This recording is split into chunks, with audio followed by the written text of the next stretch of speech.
Warahmatullahi wabarakatuh.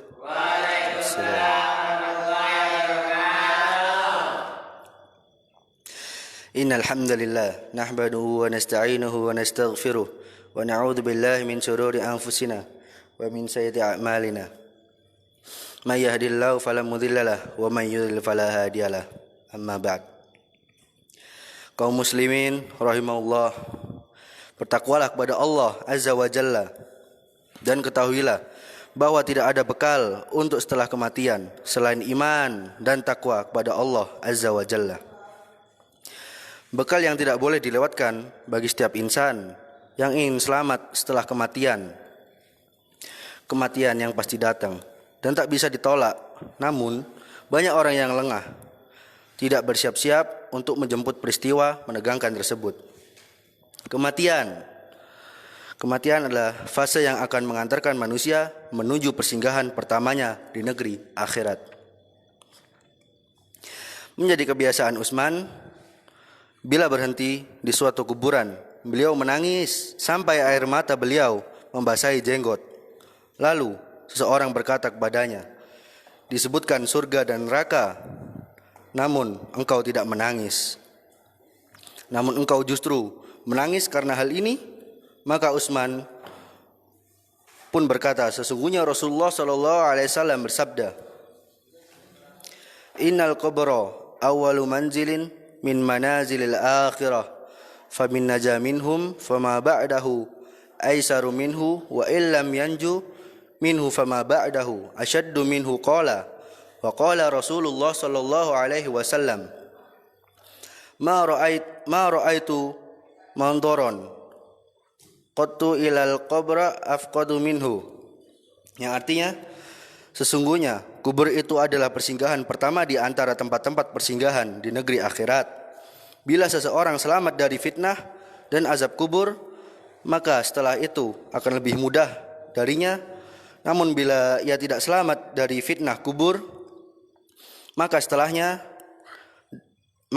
lebih mengerikan lagi. Dan Rasulullah SAW bersabda, belum pernah aku melihat sesuatu pemandangan sama sekali, melainkan kubur itu lebih menakutkan darinya. Hadis riwayat At-Tirmizi. Kematian memisahkan antara waktu beramat dan waktu mendapatkan balasan bila mati telah datang.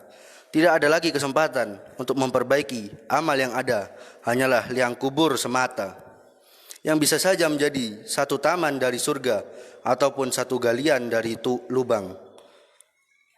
lubang-lubang api. Demikianlah seseorang di kuburnya mendapatkan siksa kubur ataupun nikmat kubur hingga datang hari kiamat. Sungguh satu peristiwa dahsyat yang mengerikan. Namun, apakah hamba mau mengambil ibrah dan pelajaran? Kaum muslimin rahimakumullah, bila ajal telah datang, apakah bisa hamba untuk meminta jeda dan tempo? Apakah bisa meminta, ya Rabbi, berilah aku waktu sebentar kembali ke dunia, pastilah aku akan beramal soleh? Sama sekali tidak. Wahai saudaraku sekalian, hatta idza jaa ahadahumul maut qala rabbi irji'u la'alli a'malu salihan fima taraktu kalla innaha kalimatun huwa qailuha wa min waraihim barkhun ila yaumi yub'atsun. Demikianlah keadaan orang-orang kafir hingga apabila datang kematian kepada seseorang dari mereka, dia berkata, ya Rabbku, kembalikanlah aku ke dunia agar aku berbuat amal soleh terhadap yang telah aku tinggalkan. Sekali-kali tidak. Sesungguhnya itu adalah perkataan yang diucapkan saja, dan di hadapan mereka ada dinding sampai mereka dibangkitkan.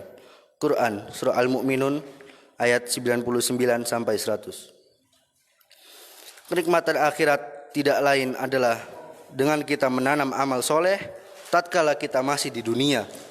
Berapa banyak orang yang meninggal sedangkan mereka lalai dari ibadah. Bahkan ada yang merasa masih punya umur panjang, sehingga ia gunakan hidupnya untuk maksiat dan dosa ia menyangka masih bisa memperbaiki diri di kemudian hari. Namun ternyata ajal pun datang tanpa diundang. Kala seorang telah mendekati ajalnya, ia akan menghadapi sakaratul maut. Keadaan ini pun berbeda antara orang mukmin dan orang kafir. Adapun untuk kaum mukmin, Allah menyifati mereka, Innal ladzina qalu rabbuna Allah summa istaqamu tatanazzalu alaihimul malaikatu alla takhafu wa la tahzanu wa abshiru bil jannati allati kuntum tu'adun.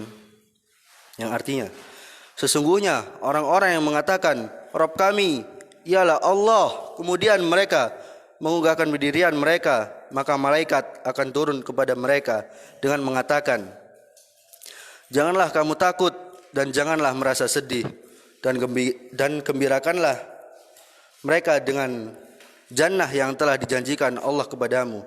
Quran surah Fusilat ayat 30. Adapun orang-orang kafir, Allah Azza wa Jalla mengabarkan tentang mereka ketika mereka menghadapi kematian dalam keadaan yang sangat berat, menghadapi hinaan mereka saat kematian.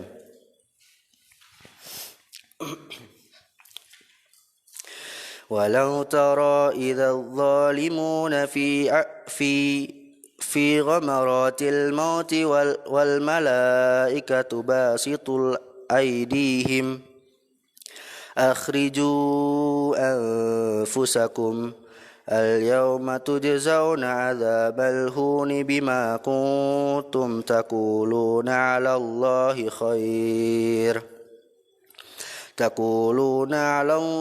khairal haqqi wa kuntum an ayatihi tastakbirun. Yang artinya, alangkah dahsyatnya sekiranya kamu melihat di waktu-waktu orang zalim berada dalam tekanan sakaratul maut, sedang para malaikat memukul dengan tangannya sambil berkata, keluarkanlah nyawamu, di hari ini kamu dibalas dengan siksa yang sangat menghinakan, karena kamu selalu mengatakan terhadap Allah perkataanmu yang tidak benar, dan karena kamu selalu menyombongkan diri terhadap ayat-ayatnya. Quran surah Al-An'am ayat 93. Qatadah radhiyallahu an berkata, wallahi, demi Allah, ia tidaklah berangan untuk kembali ke keluarganya, hartanya, ataupun kembali untuk menumpuk dunia dan mengejar syahwatnya. Namun ia berangan untuk kembali ke dunia untuk taat kepada Allah. Semoga Allah merahmati seorang hamba yang beramal dengan apa yang dengankan orang kafir kala itu melihat azab. Sekian muhadharah dari saya. Assalamualaikum warahmatullahi wabarakatuh.